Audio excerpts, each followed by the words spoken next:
It is officially 2026, and that means that despite the frigid cold and the several inches of snow outside, it is the perfect time to start a slow crafting series.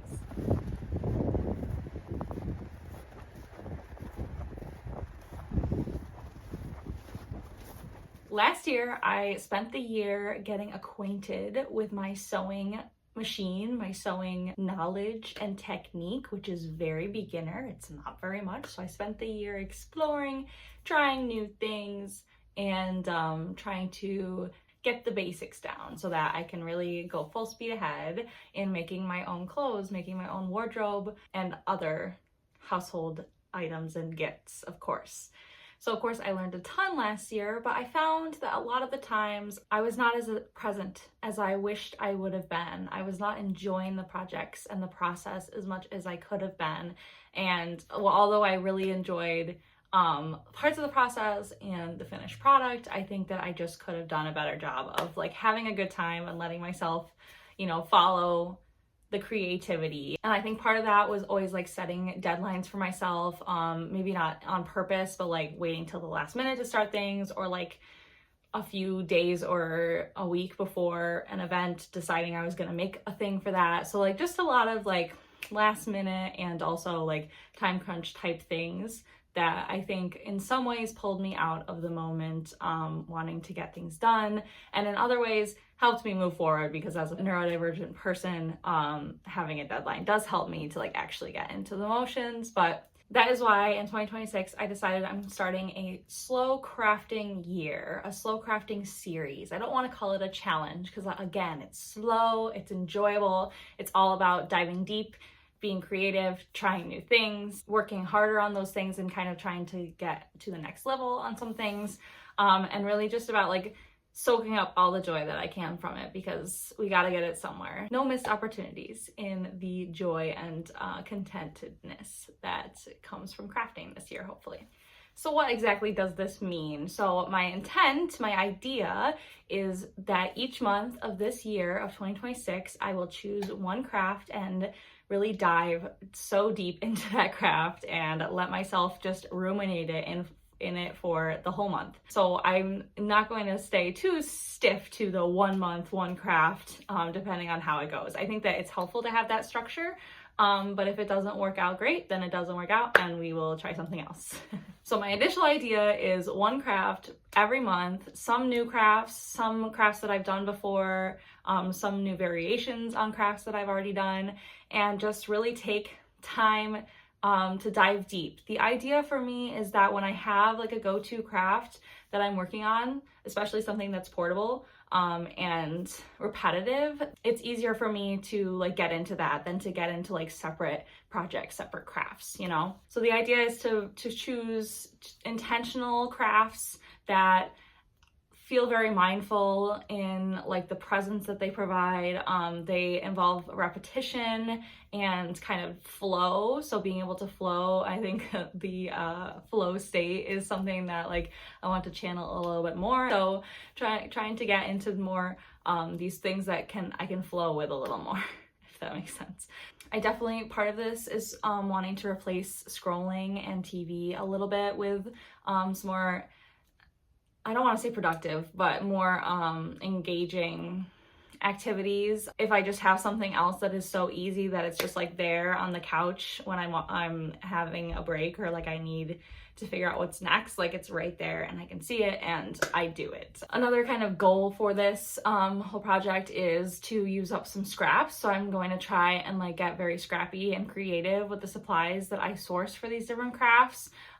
So depending on what the craft is, hopefully I'll already have some supplies. I can buy some secondhand, I can scavenge some from friends, and maybe like make some out of trash. Who knows what the year will hold in that sense. I kind of realized that I never really thought of myself as a creative person, even though I do so many creative things. I think of crafts as crafts, which are like in my head separate from art, but I want to kind of get these words, these functions together here, because I am far enough along on the craft road, having enough skills and enough knowledge and background that now I can really, I think, go the extra step of making it creative, making it art. And I've seen that this year in some of the projects that I did throughout the year, sewing outfits and things like that. I really showed myself that I can be and am a creative person, and I should have known this all along, but sometimes, you know, the imposter syndrome, some things just, different types of creativity sometimes feel more valuable or more valid, I guess, as creative. So anyway, trying to get that out of my head this year and let myself be creative. And in one way I want to, and one part of that is wanting to rely less on Pinterest and social media for inspiration. I think that at the beginning of each project, hopefully I can do a little, you know, sourcing and like maybe vision boarding or whatever. But once I get into the project, I want to really like focus on myself, focus on my creativity, following the flow, following what feels right, and not like constantly referencing back other people's art, because I think that is what will help me to practice being creative, really. So it's really, all of this is like strength training and endurance training in creativity, hopefully. Okay, so let's just talk about some examples of crafts that I'm thinking, and I would love if you guys contributed to this list. I'm just gonna take it 1 month at a time and see what feels right and what comes. Like I said already, I want them to be repetitive. I want them to be kind of free form, ability to kind of flow, and then also portable so that I can bring them places, because another part of this puzzle, lots of pieces of this puzzle, is being more social with my crafting as well. I've been finding and engaging in my craft community slightly more, and I just want to lean into that, and having more portable crafts makes it easier to do that. It's fun to have like a long-term or like a serious some sort of project that you're working on to bring to those things so that you can kind of bounce ideas off of other people. So bringing in the social aspect, I think that's important as well. Now more than ever, we need our communities, we need to participate in our nonprofits and all of that good stuff. Okay, I kind of got off on a tangent there, but I was going to list some of the crafts, and again, I would love to hear from you if you have any thoughts on some like kind of zen feeling, slow feeling, mindful feeling crafts that I could explore this year.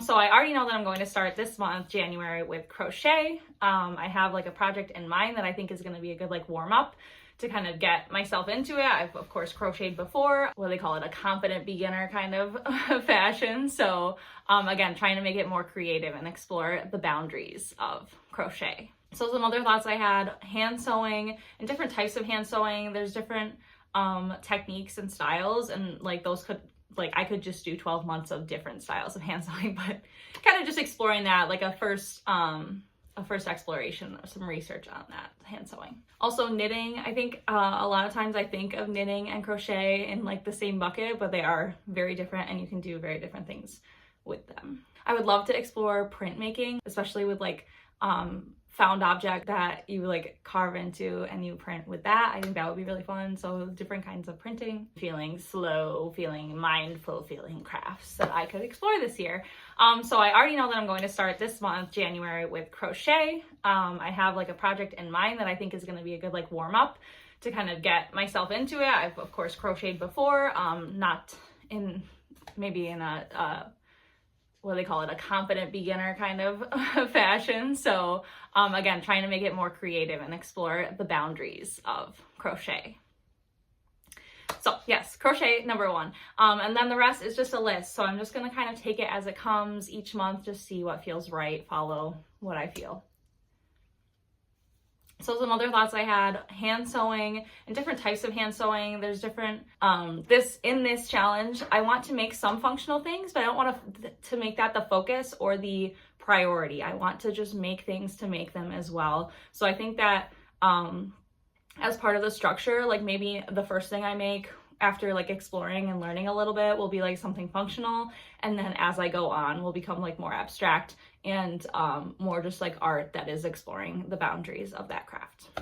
Also like embracing and understanding and diving deeper into what my style is, and I kind of mean that in a like clothing way, but also just in general, like what style of art. Like I have several artist friends, and even if they move in different mediums, they are really, you know, they have this, they are them as an artist. I don't know if that makes sense, but I kind of want to have my trademark in that way. And I think like sketching will help me to explore that a lot, to see like what is my style, what do I want to convey in my art, and having all of these things intertwine. So of course I want to collect some new skills, but really again the goal of that is just to bring all of these things together and hopefully help me to hone my craft, my style, myself, and get to know myself a little bit more in that process. So I do want to know, just like for channel purposes, I will be doing one of these a month, so I think I'm going to just make one video per craft per month, but I also hope to do some side quests and side projects in addition. So still hopefully posting at least twice a month, and hopefully that will make better content for y'all. So if you want to check that out, if you want to stick around and see about this journey, whether it's in my slow crafting or in my random side quests that come up, please give me a like, maybe a subscribe, maybe hit the bell to be notified when my next video comes out, which will be my very first make of the year, I believe.